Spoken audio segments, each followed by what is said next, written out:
Oh, I can take you way back.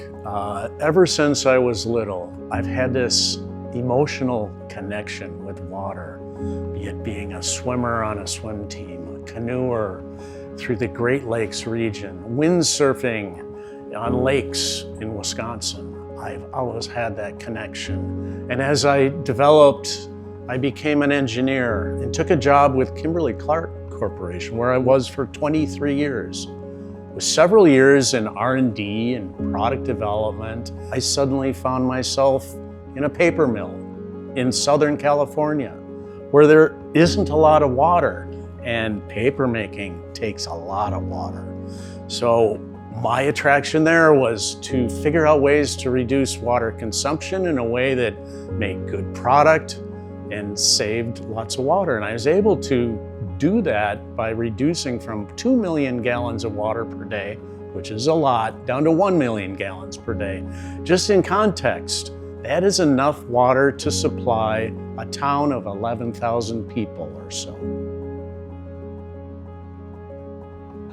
The moment I decided to start Ecovie is very clear. We were living in the Atlanta area, the highest water rates in the country. We were rebuilding our backyard, putting in a swimming pool, and the contractors were putting pipes and drainage. Rain would fall, it would go out to the street, never to be seen again.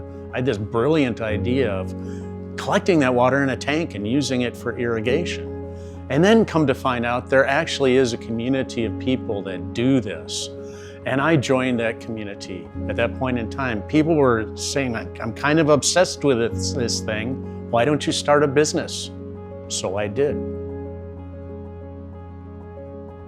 Well, starting a company is not an easy thing to do. And starting a company in such a niche space like it was water and it is today is even more difficult. Now, I was really inspired by Bob. While I was working in Kimberly-Clark and in Tupperware brands, I would collaborate weekends with Bob, thinking about strategy, thinking a business plan, thinking about opportunities. And Bob was so committed to be successful and so determined to make this a successful business that I said, well, I'm going to jump in. And we took a personal risk of saying, okay, let's work together. But Bob had the passion, we had the talent, both of us been in the corporate environment for so many years, and we had different experiences. Bob is a full experienced engineer in research and development, in production, in understanding engineering tackles and issues. Well, I am an expert more in marketing, in administration, and in general business management. So that has proven to be a success, and I'm very happy we took the risk. I remember very well how Ecovie and Inteva were introduced. I was attending the ASPE conference in 2013 in Austin, Texas. I was introduced to Oliver Ringelstein, the founder and CEO of Inteva. We hit it off right away, talking about product improvement, product developments, optimization. And that was true then, it's still true now.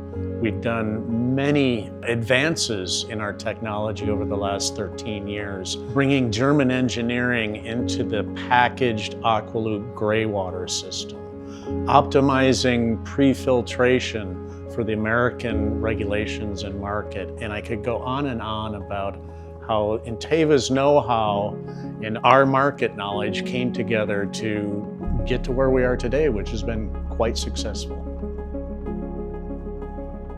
The first gray water system that we sold was in 2016 at a Veterans Village affordable housing system in Sacramento, California.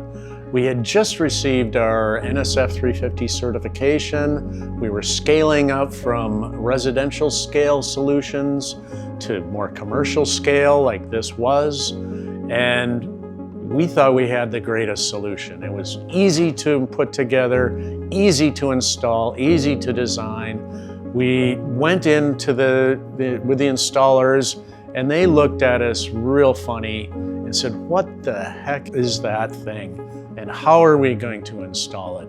They looked at the membrane station and said, "It looks like a flux capacitor from Back to the Future," chuckling. And we really learned at that time that there was more to do to make our systems easy to design and easy to install, and that's where the impetus for our packaged, pre-assembled Aqualoop systems came from.